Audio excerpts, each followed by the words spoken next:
Here's the nutmeg. Here's the grater. Let's get started.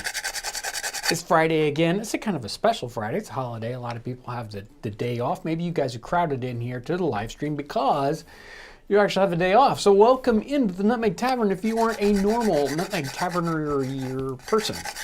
However that's called. Welcome.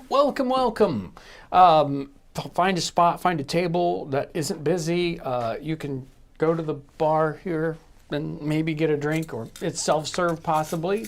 I'm your host, John Townsend. We're going to be talking about fun 18th century history stuff. I am joined by other people on the other side of the time vortex that you cannot see, but you can hear sometimes, like spirit voices in the air. Lauren, who is in the chat. Hello.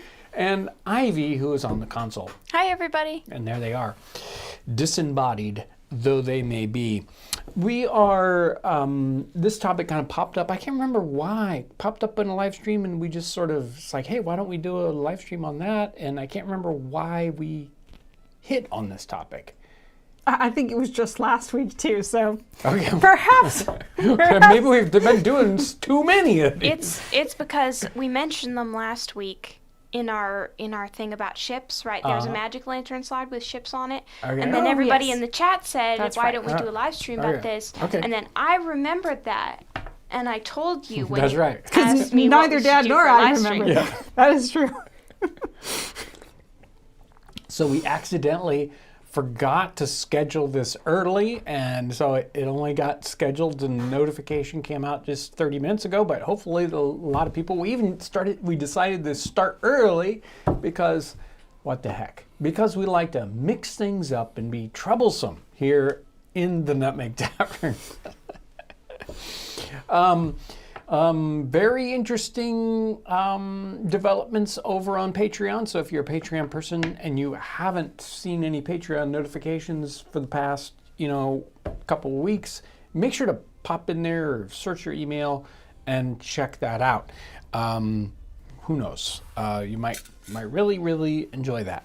I do have right there, right behind me, the painting that Bethany. I was going to get it wrong no matter what happens. Started with a B, ends with a Y. Could be anything.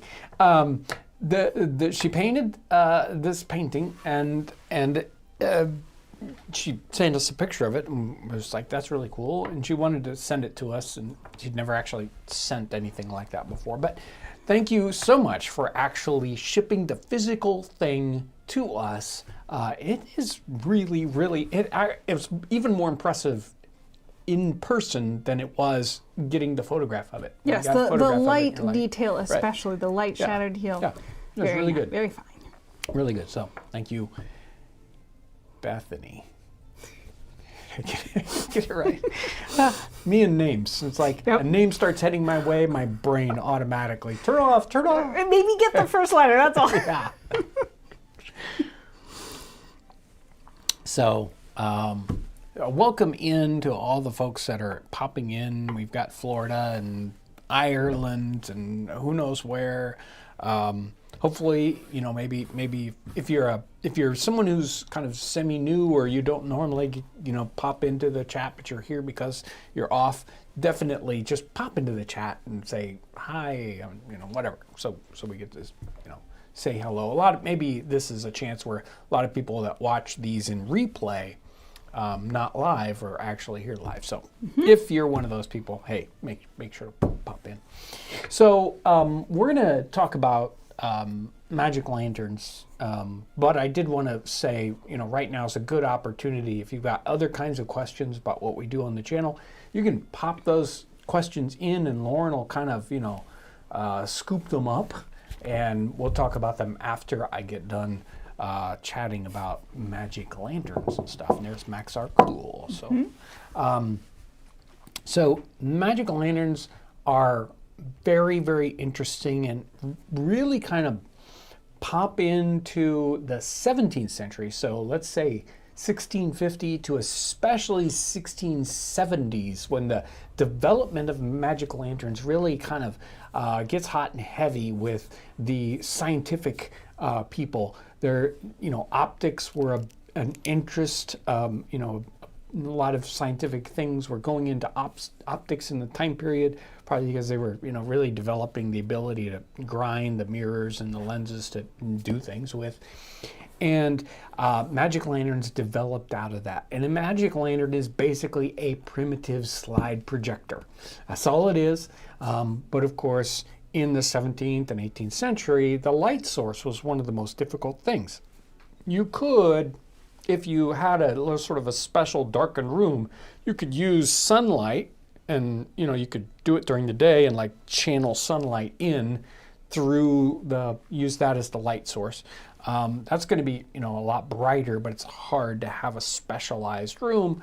Or of course, if it was dark out, you could have something like a candle light or oil lamps to do the lighting. Of course, it's very, very dim light. And then it's showing through the slide, and it is really hard to make it bright enough. But they become people's great sort of interest in entertainment at the beginning of the 18th century. So you'd have special magic lantern shows. You would have traveling people that would have a magic lantern, and they would go around like they had other sort of curiosity shows. Somebody might have a box of curiosities that if you paid a certain amount of money, he would give you the show and show you Thomas Aquinas' little finger, or who knows what strange little things, actual dried mermaid, or who knows what. So those kinds of things were popular, and magic lanterns were part of that thing. And those early, they experimented with maybe showing insects, like live insects on the slide, and it would be moving, the picture would be moving, but most of the time it was artwork. They would do basically sometimes images with black paint, and it would be just a silhouette, and then they started doing translucent or transparent colored paints, and then you would have this full kind of slide projector effect. So let's jump in. I don't have my buttons, Ivy, so you're going to be in charge of, I'll just holler and say, next, like we were watching a magic lantern show. So here is a magic lantern. I think this one was dated 1750.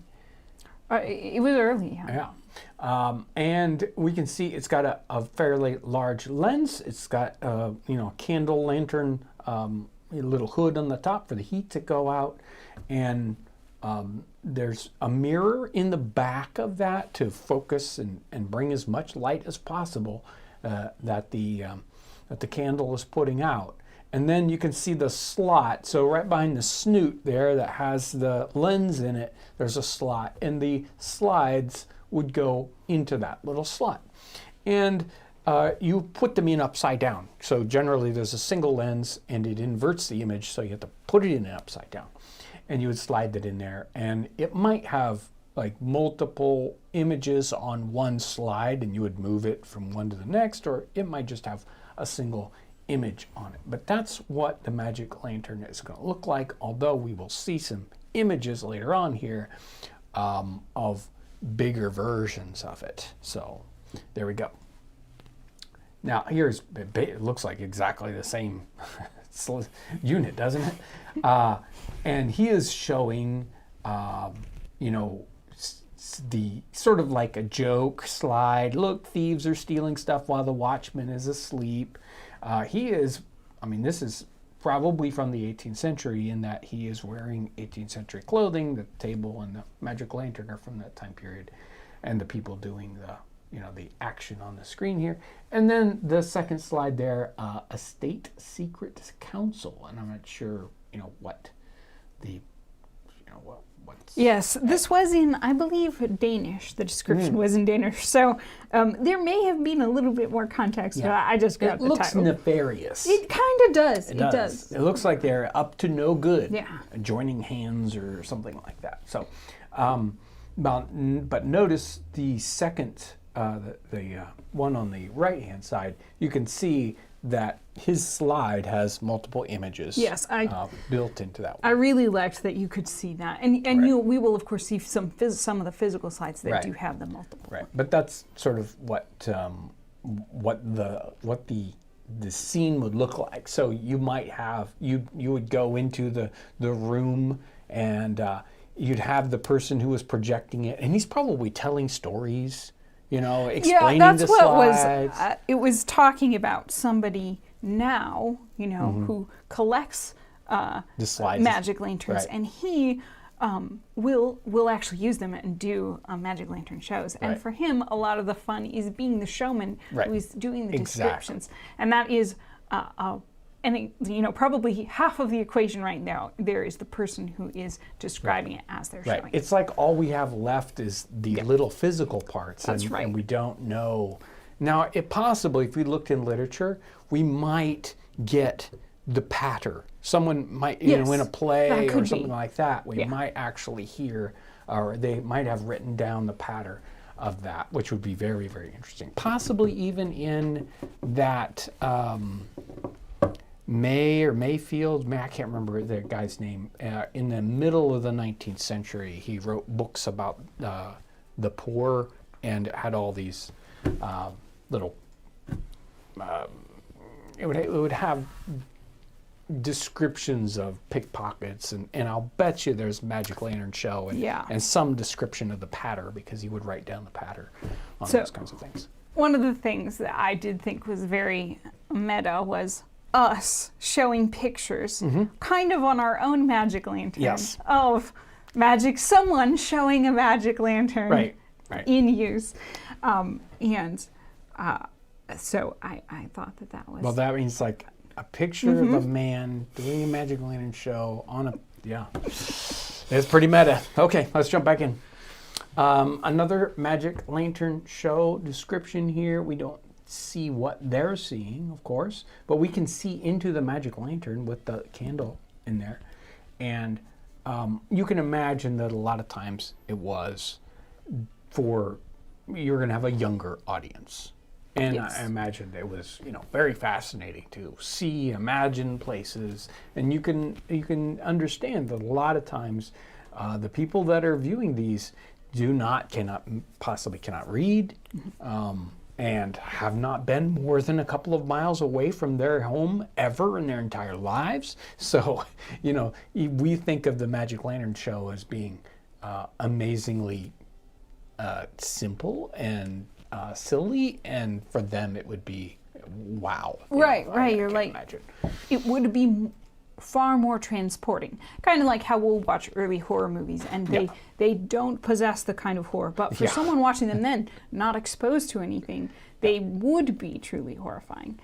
And one of the things I was reading about was talking about how, as it kind of went into the 19th century, it did become used more for education, because it is really useful to be able to draw people into, probably especially learning about geography, to see depictions of places while they're having the explanation of what they're like there.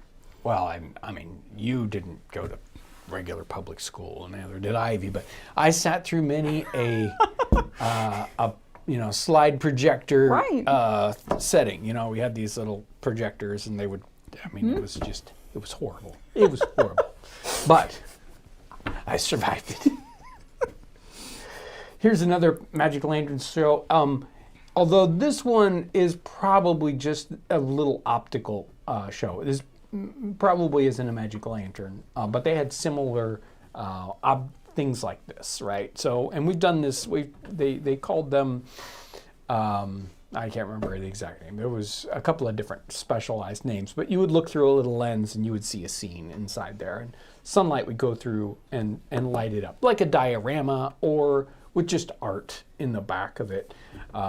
And again, you would have the patter, but it was just a single person basically viewing through the lens. That's what this one is. I don't know.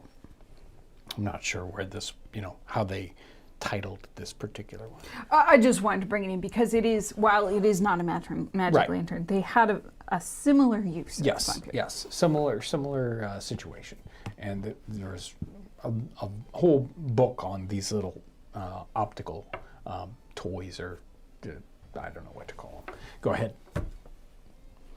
This is a slide from somewhere, pre-17 or 1830s. And this is what the slide would look like. Those edges that you see that are brown, that's just wood. And then glass that's been painted black to sort of keep the glare out and to focus the light through, or just keep the light from sort of blotting out the rest of the image here. So a lot of them, some of them have a clear background and will give you a bright background, but a lot of them also have this sort of blacked out background to keep the glare down. And is there a story that goes behind this? I mean, I did wonder. Some of them you will see in multiple images, and like we'll see one later where there are different people at different professions. Right. So maybe this one does, but this one wasn't a series of images. Yeah, So if there was a story, image. it got lost in the catalog. So yeah, we would have to kind of come up with what the story is behind this one, right? So it's a judge, or it's a whatever, maybe he's smiling, maybe he's actually a nice rich person, or maybe but his coat. Now, even though this says 1790 to 1830, the clothing is pretty kind of early. That coat with all those buttons all the way down the front. You're wondering if this is either depicting an earlier style fashion, Right. or it could be Dutch, which Yes. they were at least known for. Yeah, they I were think portrayed this one often. might be from the Reichs. Right. I believe that is where it's from. So, Ivy, you want to pop out for just a second? Yeah. Okay, so somebody was asking about when they were first made, the magic lanterns, and I believe it was 17th century, the very first Yeah, one. 1670s is when they really start to hone in on it. I mean, this is a sort of a further development of the camera obscura concept, except they're, instead of just grabbing the scene from the outside, basically, sort of like you're sitting inside of a camera. They're projecting an image, but it's part of the same development. So there's stuff as early as say 1640s, 1650s, but they really start to hone in on this concept and talk about it in the 1670s. So somebody was saying that in New Pomo, California, every year they have a magic lantern show in September. Sound like very good. An awful lot of fun. And unrelated to magic lanterns, somebody was wondering what you were drinking today. Actually, I'm drinking some orange water today. Well, not orange flower water, because that would you drink that straight. Just water flavored with orange. That's all. Okay, go ahead.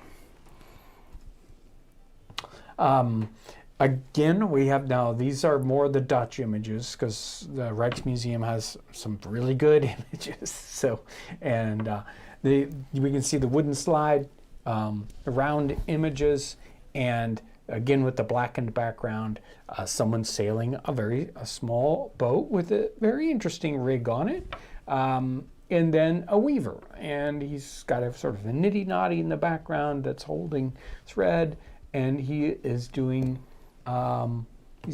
weaving, and I'm not sure exactly what's going on right around his feet. I mean, he should have pedals and stuff. Seems like the artist got a little carried away there with what's going on with the loom, but that's easy to do if you're not, super versed in it. But a very common sort of loom situation. Yeah. Yep. Mm-hmm. Now, these have the white backgrounds. They're from a later time period. So because the people are wearing, maybe even into 1850, 1820, probably a little earlier than that, 1810 or so. We've got, again, you wonder, it's like, what are the stories that go with these slides?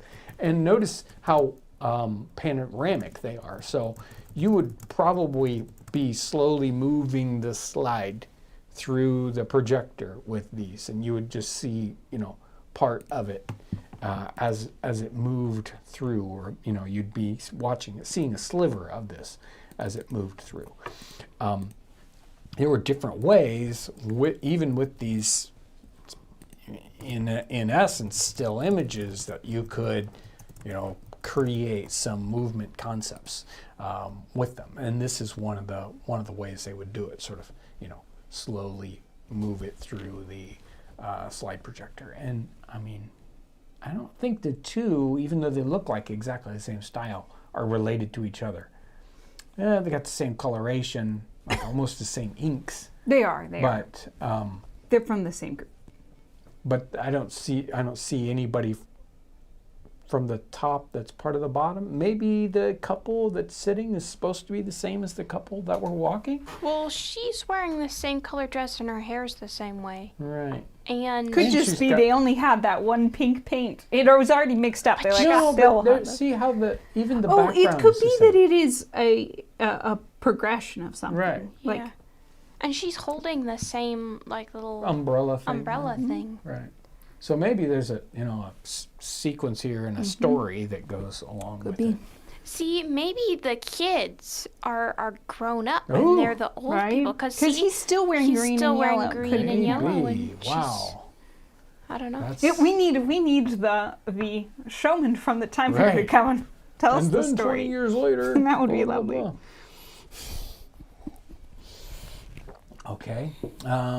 This one is a scene of some military action or revolt or something going on. We have smoke and guns going off and flags. Again, in its wooden slide. And this one, even though the slide is square, probably would have just projected the center circle on a slide like this. And you can imagine there would be, a lot more in a story about what's going on with our slide. And, it kind of reminds me of the Boston Massacre kind of little etching. Yeah, it does.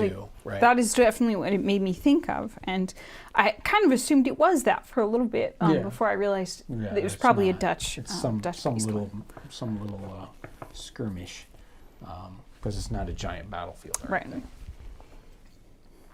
Now, I thought these were very interesting. I loved the butterflies. Yeah, there were multiple butterfly ones. Now, I could imagine that they could have done it with the real. Yes, they probably could have. But if they had done it with the real ones, it could be that they would disintegrate over time and we wouldn't have them available to us anymore. So some of them were painted, and of course then we can, they lasted a little bit longer. Now they would use the transparent paints and then basically lacquer over the top of that to help protect them.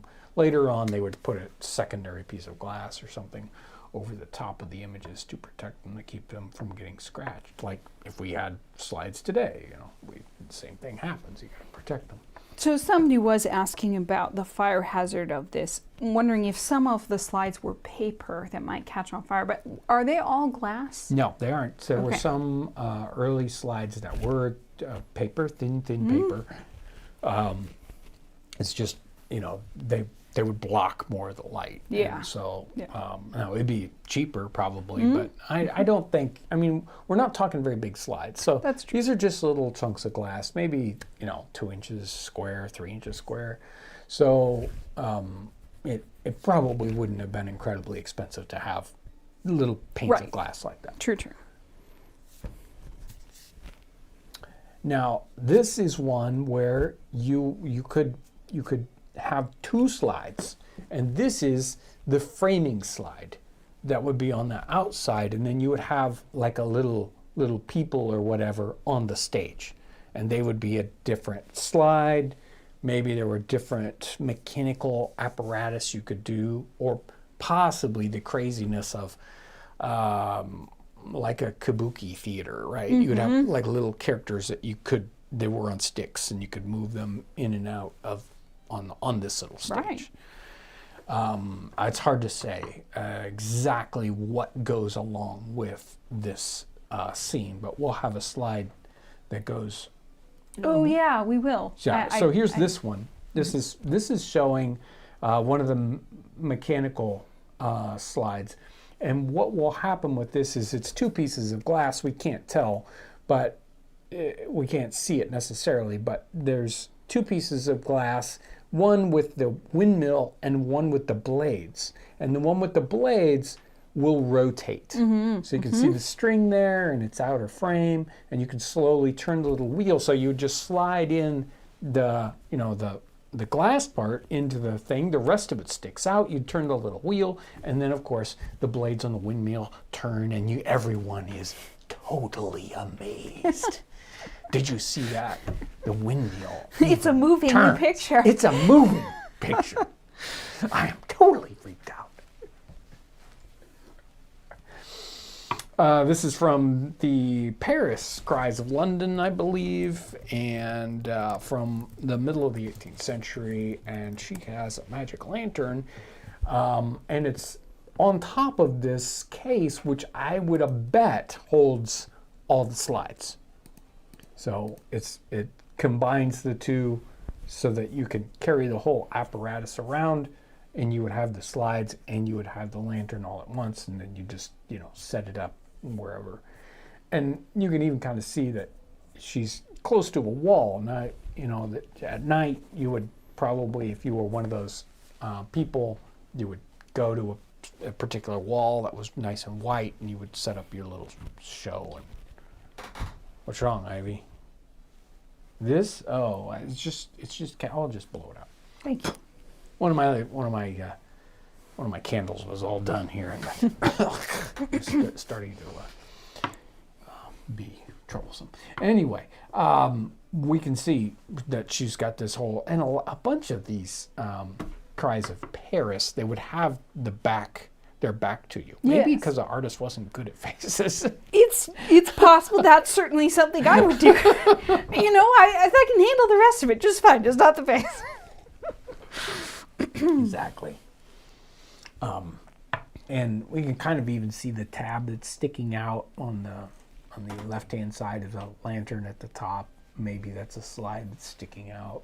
Little door on the back, so you could probably clean the wick of the candle to make it burn really bright. Here we go. We have a lantern, and I am not sure exactly what's going on with this. So the top part is what is part of the Magic Lantern show, but as far as I can tell, I don't know how to interpret this one totally, because as it stands, it looks like it's just a dark lantern from the time period. So it's sort of like the time period's flashlight. But he's holding a piece in his hand, and of course there's more to it. So it's probably just, he's either taken the part of the magic lantern apart, or, because I'm not sure what's in his hand, or maybe what's in his hand is a slide, but then I don't see where it would go. That's true. Yeah. This one was labeled as a magic lantern, but maybe they mislabeled it. Maybe Yeah. it is just a dark lantern. I had kind of interpreted what he's holding as a cap, like what I would assume is the lens cap that he took off. Maybe. I wish we could tell exactly what was going on with it, because of course the Magic Lantern show wouldn't have that much light. The artist has to show something, right? Right, So of their light course. has to come from someplace. Yes. So in this case, it's like he's taking the lens off the Magic Lantern show, so that the light is coming and lighting up his face, so that he can see it and describe it. And so I would have to do some more research on this image. He's got a walking stick and no hat, so there's maybe a couple different things going on with this. And even the sash that he's got leads me to almost believe that maybe he's a watchman. That's true, and they did use them. I got some questions about that one. So one of the slides, we don't even have the frame of this one, but of some large building burning down, and people exclaiming, running, bad things are happening. Now, is this the one you were thinking of, where would be within the stage? Possibly. I don't think so, though. I get it was kind of the unusual outline of it. That is that made me think. confusing, the outline part of it, because you would think you would want this one on a black background. Yes. Right? And you would think For that they dramatic either would effect. make the scene bigger or... So it is odd that it's sort of held within this sort of... Slightly frame. asymmetrical Yeah, frame. yeah. So, interesting. There were a lot of images, especially when you go into the 19th century. Now, they get really, really popular in the 19th century, and most of the time when you do the research, you're going to find 19th century images. And they start to mass produce these images, and instead of being like round glass in a wooden frame, they would just take a piece of glass that was, say, 4 inches high and 12 inches wide, and they would just paint the images on it and then put paper or tape around the outside edge, and that would be the whole slide. They wouldn't even bother to have any wood at all. But they would have just like funny looking characters, and this is one of those funny looking characters where they, kind of caricaturize the face on him. And this is probably from the 19th century, even though he's wearing an earlier Right, style and he's time period. from this. The character Right. is from the 18th century. Yeah. Exactly. We have some more of these. I don't know. A lot of people are interested in the trades. Yes, of the time they period. are. It's Yes. one of those. I don't know if this is child training. I was kind of likening it to the how things are made shows, right? Yeah. So, we're very interested. Like, how are matches made, right? Yeah. How are candles made? Just little things that I use every day, and I've never seen it ever being made. So it's very fascinating to find out where they Right. come from. So people are fun and like to look at those, and you'll see a lot of those books. But a lot of those things do seem to be oriented to children, and maybe it's a way to sort of train up your child. It's like, what are you going to do when you grow up? Well, let's look at all these different jobs that people do. Are there more of them? Yes. Ooh, I like the art on this one. Yes, I do. Some of them are very, very primitive, and other ones are very skilled, and can't be easy to do this painting on glass with special paints and get it to look like something. Kind of reminds me of the art that we see on ceramics and whatnot. You're kind of restricted in your ability to do art in certain mediums. So we have some kind of battle going on. A battle going on, and some kind of ship blowing up, and all that good stuff. Some multiple things going on. Now, you can see those little red flags. Those are little pennants that are showing that these are military ships. This is obviously much later, but we get to see probably somebody's idea of what a magic lantern show, probably in the middle of, or even in the late 19th century. Now, they do sort of, slow down and disappear when we get to the early 20th century, although, of course, by then we're using real photographs, items, things like that. So real photography showing up in magic lantern shows happens in about the 1840s, 1845, something like that. But this is some of that fun silhouette style art, and we see, it looks like almost a Wild West, kind of thing, scene going on, and the children being excited by the show.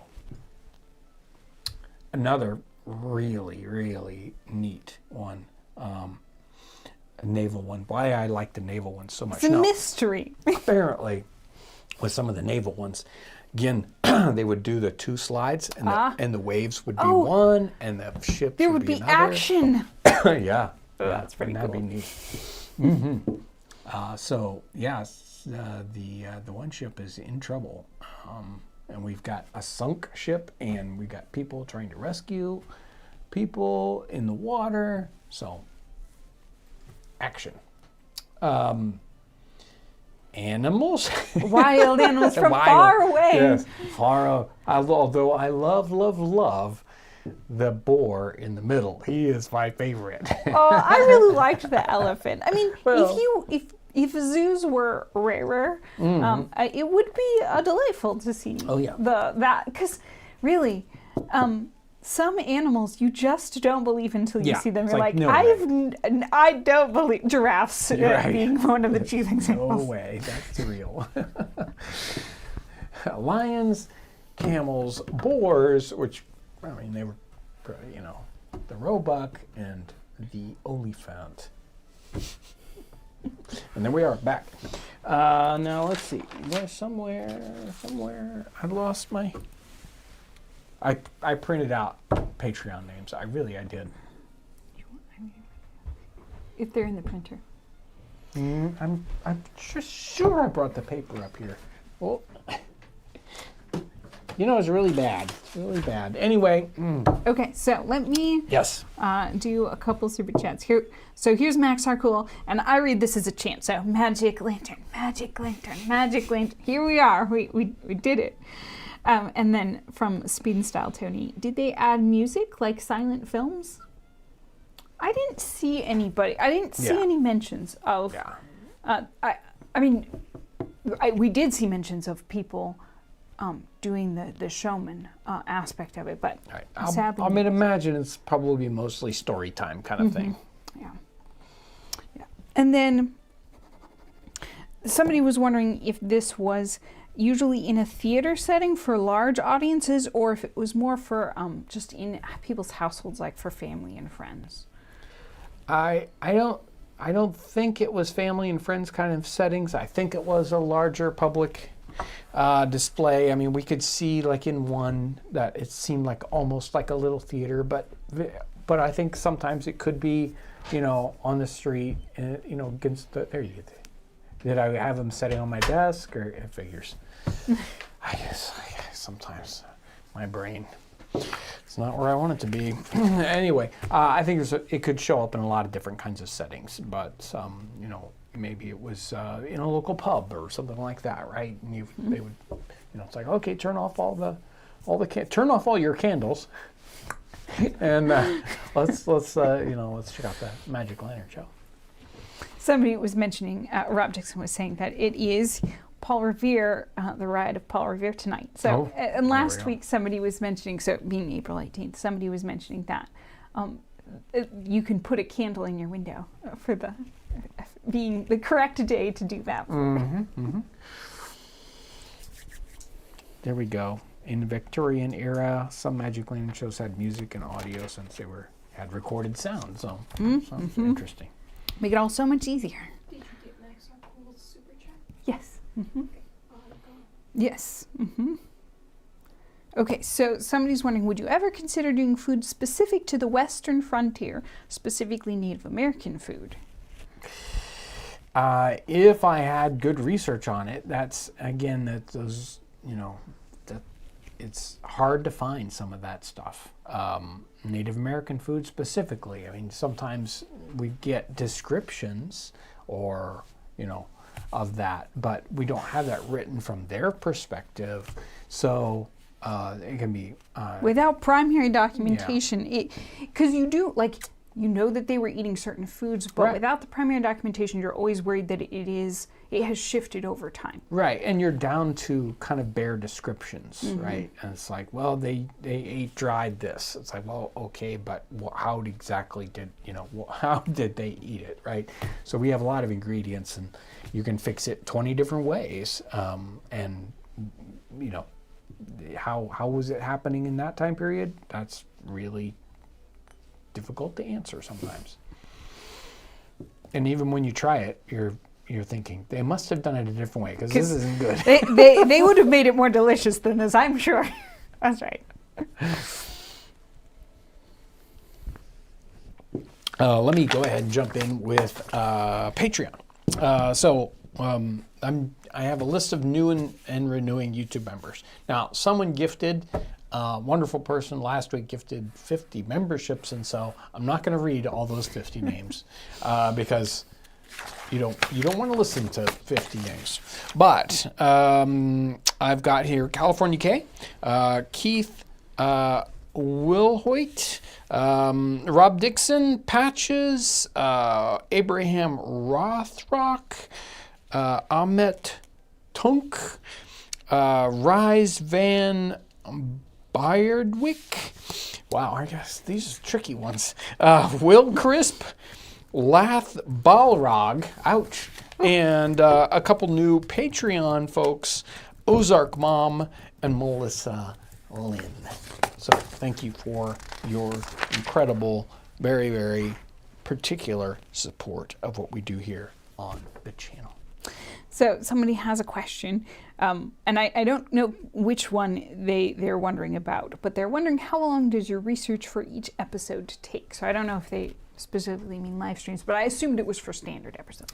Yeah, so regular episodes, it really depends. I mean, some of them have taken 20 years, because it's this knowledge that you just sort of, you got to read a lot of stuff for a long period of time, and then, you have this background of the information to just sort of talk from.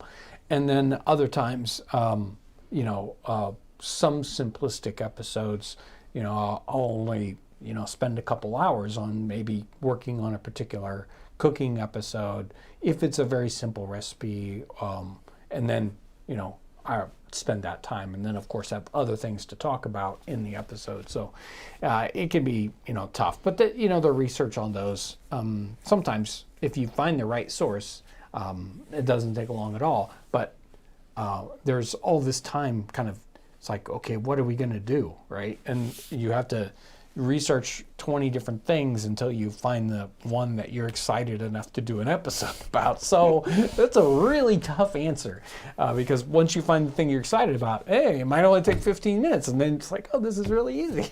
Well, but then often you're doing if it's a cooking episode, which it almost always is. Yeah. There's the actual test cooking, which sometimes I do. Depending on.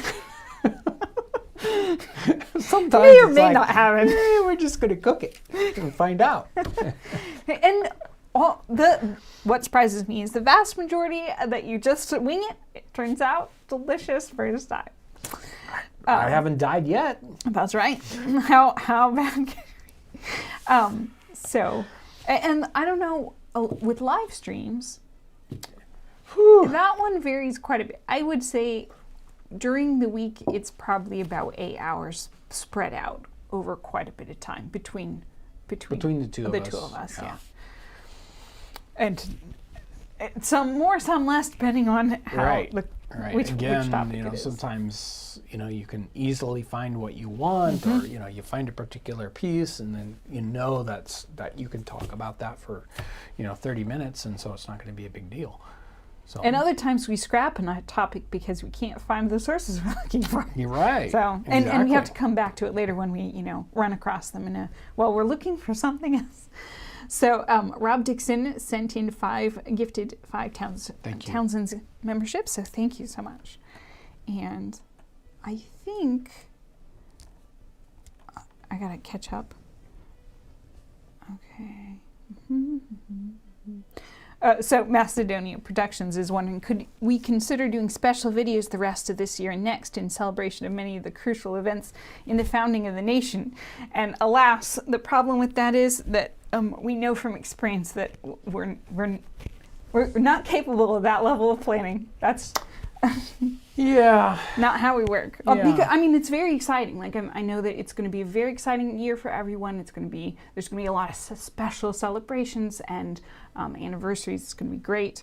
But I also know from experience that we won't be able to time it. And the other thing is that we've been celebrating that for the last 15 years. We've been doing the channel, right? Very so true. that's what we always do. So you should do something special about the. Well, wait, isn't that what we always do? We're basically covering the American Revolution and the things happening right before it and right after it, and the way people would live then. So it's like, where's everybody been? Come on, let's all get in here. So here's somebody wondering, they're saying, there's a lot of recipes where the whites of the eggs are discarded. And of course, there's other recipes where the yolks are discarded. And they're wondering what they did with them. Did they use them for something right away, or did they feed them to the livestock? Well, I've talked about this in the past, and that is that when I grew up, my mother had pairings of recipes, and specifically ones where you used eggs yolks and egg whites. So she would always make angel food cake and tapioca pudding together, because one uses all the yolks and one uses all the whites. And so I imagine they would do the same thing in the 18th century. I very, very much doubt that you would get rid of these excess egg parts, right? So I was like, who's going to throw out egg yolks? You're just going to toss them into something that needs to be rich, and maybe you're going to put it into a soup or something like that. And there's even so there was a time in the middle to late 19th century, let's say 1880s, when albumin paper was the photographic paper of choice. And so that means that they had all these excess. Is the albumin part of the, is that part of the whites? I think it's part of the whites, right? So in Germany, they had this huge photographic industry, and they used up all these whites, and they had all these yolks left over, and they had special cookbooks about how to use all the yolks. So generally, people figure out what to do, right? So they'll balance those things out. And I don't know, sometimes you see those recipes, and there's a lot of today we generally, it's like, just throw in 3 eggs, right? But they did a lot of that kind of, well, let's have 3 regular eggs and 3 egg yolks, It's very, very common in the time period. But I'm not sure that it really matters that much, the recipe. You could probably just throw in 4 eggs and it wouldn't make any difference. That's just me. Okay, I think we're all caught up. Again, Patreon folks, make sure to check out Patreon. That will continue to, we'll see. That's a grand experiment. Again, mention the new Nutmeg Tavern mugs, and we got the new styles. And Lauren, maybe you'll drop a link into the description section. It is very beautiful, and I'm going to go outside and play. And I want you guys to go outside if the weather is nice where you're at too. So don't trap yourself here watching in the Nutmeg Tavern all day long. We're going to go out and play because it's just way too nice. And I'm getting excited about other springtime projects now, because I've got this one, could be massive project. We'll see what happens. So, woo! I want to thank everyone for your incredible support of what we do here on the Townsend's channel, with the super chats and the Patreon folks and everybody else who helps us out. Thank you so much. I hope you have a really, really wonderful weekend, and thanks for watching.